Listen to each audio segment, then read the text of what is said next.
Hey guys! Welcome sa Janmem TV. Ngayong araw ay tuturo ko naman sa inyo kung paano mag-limit ng Wi-Fi user sa inyong PLDT CTE router. Ito ay upang maiwasan nating dumami yung mga nakakonek sa ating Wi-Fi na naging dahilan kung bakit bumagal yung ating internet connection. Kaya simulan na natin guys, pero bagong lahat, huwag niyong kalimutang mag-subscribe at mag-like at pindutin ang notification bell upang maging updated kayo sa susunod kong mga uploads na video.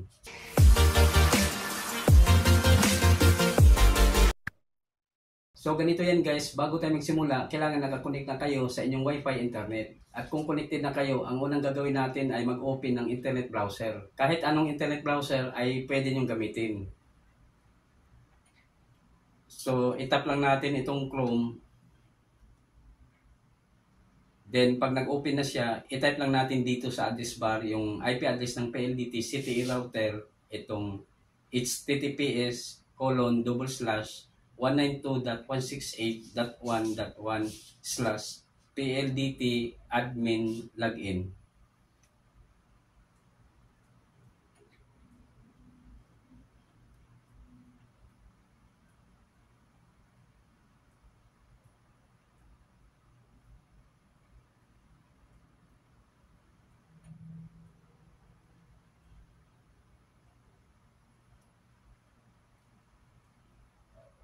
Tandaan nyo guys na ganyan ang i-type nyo sa IP address dahil sa full admin tayo mag-login. Then pagkatapos itap natin itong go. So ito yung lumalabas, your connection is not private. Attackers might be trying to steal your information from 192.168.1.1. For example, passwords, messages, or credit cards.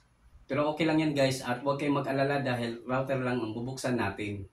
Kaya itap lang natin itong advance na makikita natin dito sa baba. Then meron na namang warning dito, this server could not prove that it is 192.168.1.1. Its security certificate is not trusted by your device's operating system. This may be caused by a misconfiguration or an attacker intercepting your connection. Pero sabi ko nga kanina, router lang ang bubuksan natin. Kaya itap lang natin itong proceed to 192.168.1.1 and save. So ayan guys, ito na yung kanyang login interface. At dito sa username, ang itype natin ay admin PLDT.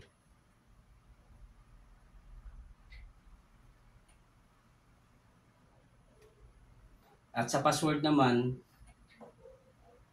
HL1E U9A040BKJ-T-A67340.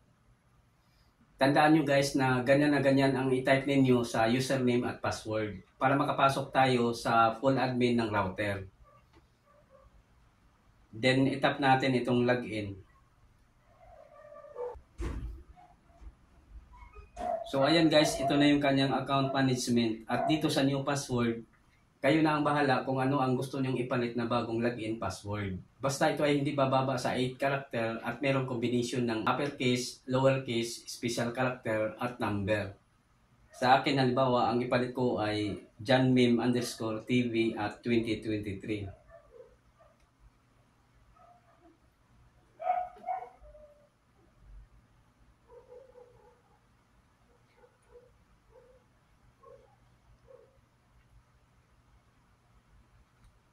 Then, i-retype lang natin sa baba para ma-confirm.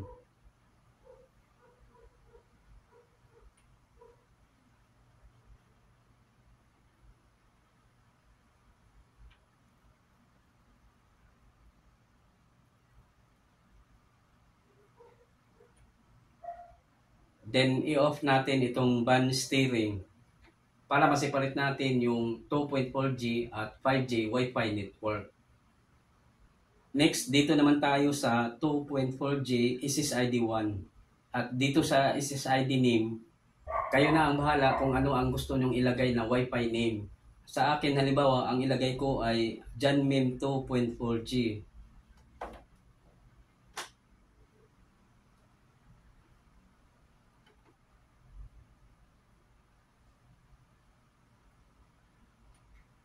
Then, dito naman sa new password, kayo na rin ang bahala kung ano ang gusto nyong ipalit na bagong Wi-Fi password. Basta ito ay hindi bababa sa 8 character at merong kombinasyon ng uppercase, lowercase, special character at number. Sa akin, halimbawa, ang ipalit ko ay janmeme_tv at 2023.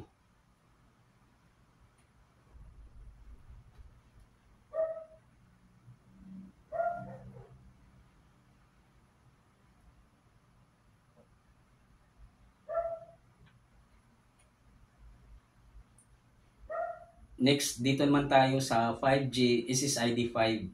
At dito sa SSID name, kayo na ang bahala kung ano ang gusto nyong ilagay na Wi-Fi name. Sa akin, halimbawa, ang ilagay ko ay Janmeme 5G.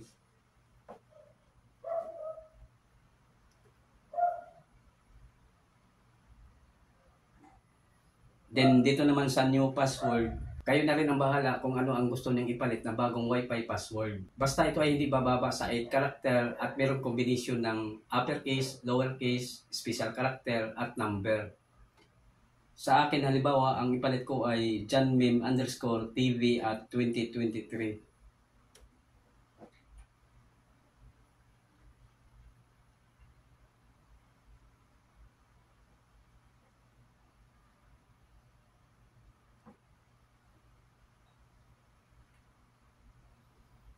Then, pagkatapos, itap natin itong apply.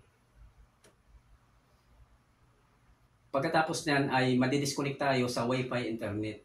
I-reconnect na lang natin siya gamit ang bagong Wi-Fi password. So dito guys, makikita na natin yung bagong Wi-Fi name na ipinalit natin. Itong Janmeme 2.4G at Janmeme 5G. At dito tayo mag-reconnect sa Janmeme 2.4G. Itap lang natin yan at itype natin yung kanyang bagong Wi-Fi password.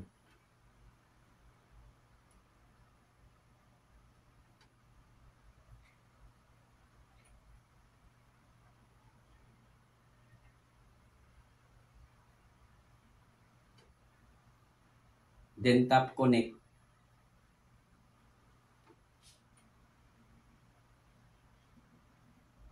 Ayan, connected na tayo. So mag-login ulit tayo sa Wi-Fi router. I-type lang natin ulit yung kanyang IP address.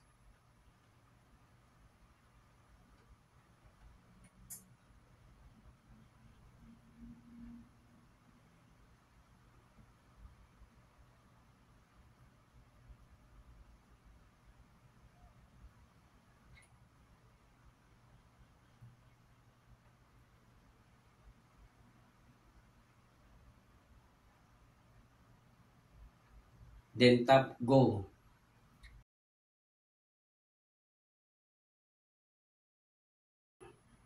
Ayun guys, nandito ulit tayo sa login interface ng router.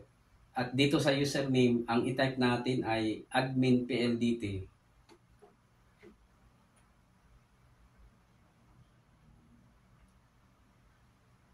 At sa password naman, i-type natin yung ating bagong login password.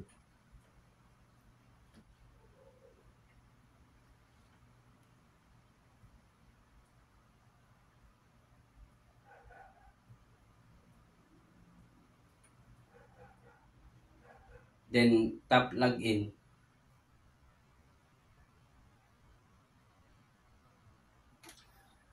So nandito ulit tayo sa dashboard ng router. At kung mapapansin ninyo, meron ng isang cellphone na nakakonect dito. At para maiwasan nating dumami pa ang pwede mag-connect sa Wi-Fi, ang gagawin lang natin ay i-limit yung mga gadget na pwede mag-connect dito.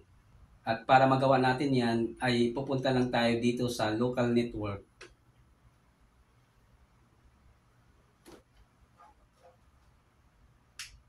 Then itap natin itong LAN.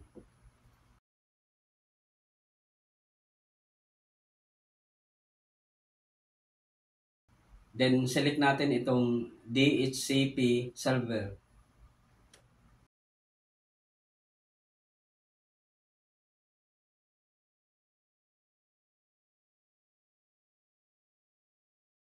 At dito sa DHCP start IP address, itong 192.168.1.2 ay wala na kayong babaguhin dyan.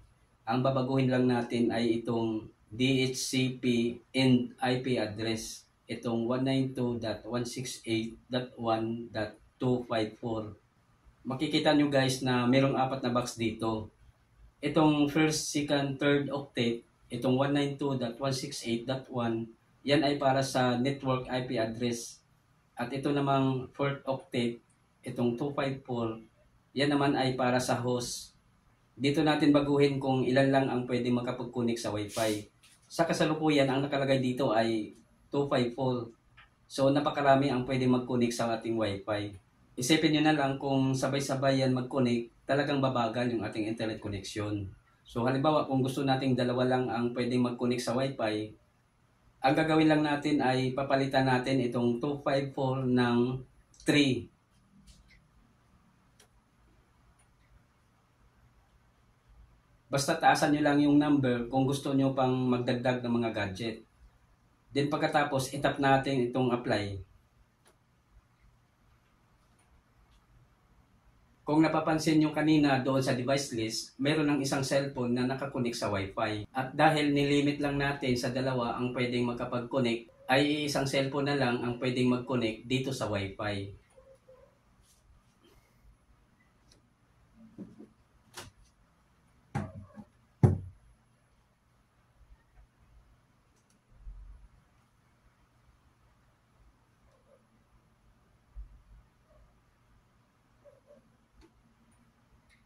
So, itry natin i-connect itong isa pang cellphone.